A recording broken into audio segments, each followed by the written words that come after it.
નકલી ડિમોલિશનનો જે વિવાદ છે તેમાં પાલિકાએ જ ડિમોલિશન કર્યું હોવાનો વૃદ્ધાએ દાવો કર્યો છે। બિલ્ડર સંજય લાખાણી મહિલાના ઘરમાં ગયા બાદનો વિડીયો વાયરલ વિડીયોમાં ગરુબેને ચોંકાવનારું નિવેદન આપ્યું છે। જિલ્લાની બ્રિજ પાસે અમારી જમીન આવેલી છે, અમે જમીન સ્કૂલ બનાવવા કોર્પોરેશનમાં દાનમાં આપી, પાલિકાએ તે જમીનનો કબજો લેવા ડિમોલિશન કર્યું।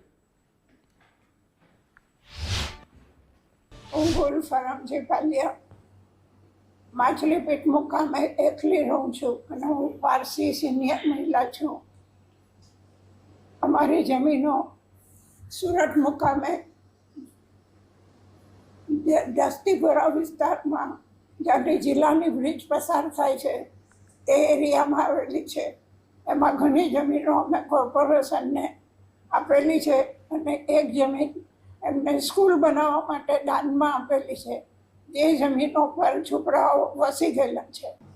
હાલમાં જે ઓવાપો ચાલી રહ્યો છે અને જે બધા સમાજના કહેવાતા આગેવાનો એ લોકોને જે બધી મદદો કરી રહ્યા છે તે પોતાની રોટલી શેકવા માટે છે, બાકી કોઈના પર હમદર્દી બતાવવા કરે છે એવું માનવાનું કોઈ કારણ નથી।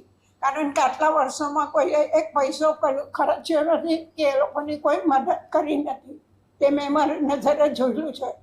મારી જમીનો ધરાવવાનો મને એક સિનિયર સિટીઝન અને એક મહિલા તરીકે પૂરો હક છે, ત્યારે મને કોઈ આગેવાનો બચાવવા આવતા નથી। મારી જમીનો પર આટલા દબાણો કોઈએ મને આવીને એક પ્રશ્ન પૂછ્યો નથી કે કંઈક મદદ કરી નથી, તો હમણાં તમારી રોટલી શેકવા તમે શું કામ મને હેરાન કરી રહ્યા?